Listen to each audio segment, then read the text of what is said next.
New evidence recovered tonight from the scene of the deadly plane crash over the Potomac. Joining us again tonight to discuss is pilot and aviation expert Mark Weinkrantz.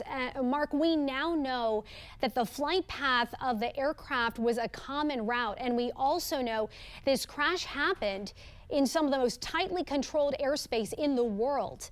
Given all of that, why do you think this was not prevented? Well, as you say, this is something that goes on all the time. What we're discovering is that the helicopter was probably not at the right altitude. North of the Wilson Bridge up the Potomac River, the helicopter is supposed to be at 200 feet. The accident occurred at almost twice that, at 395 feet. So who knows what was going on in the cockpit of that helicopter? It's also complicated by the fact that air traffic control had asked the helicopter to identify an aircraft in sight, and apparently they saw a departing aircraft, thought it was the one they were supposed to see and avoid, and that's led to them running into the CRJ under the American Airlines.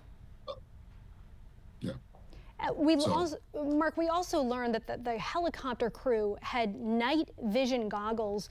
What kind of visibility do pilots in each of the aircraft have with one another, particularly at night when this happened? And also, do they have any communication with one another, or is that strictly listening for air traffic control individually? Those are all good questions. Imagine, putting on blinders when you put on this night vision equipment. It takes a lot of the peripheral stuff away. It's geared up to operate in a hostile environment with all the lights out in the cockpit, and that's the training exercise they were on. They were also operating under visual flight rules where they are required to see and avoid.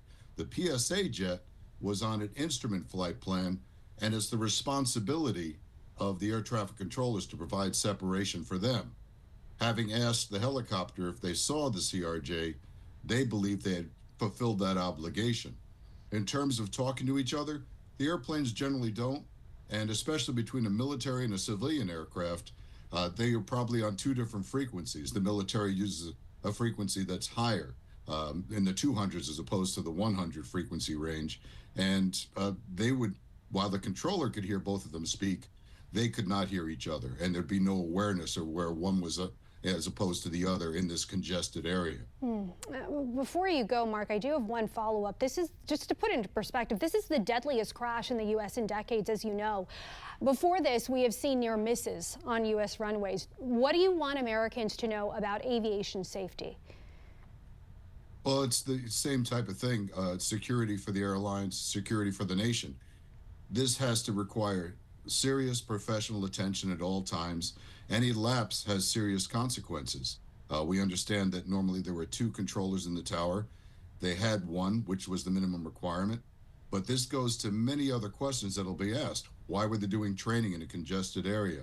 Why aren't there enough air traffic controllers? And we know that they're being forced to work overtime, and they're fatigued because in the pipeline, it takes 3 to 4.5 years to become an air traffic controller. It's not quite the same lead time to become a commercial airline pilot, but it's not like you can go on one of the job application sites and walk in the door and take one of these jobs. It's a profession where the responsibility is a burden, but you're paid for that responsibility, and air traffic controllers make a very good living under stressful situations. All variables that will be investigated. Pilot and aviation expert Mark Weinkrantz, thank you for joining us and for your insight tonight. Thank you.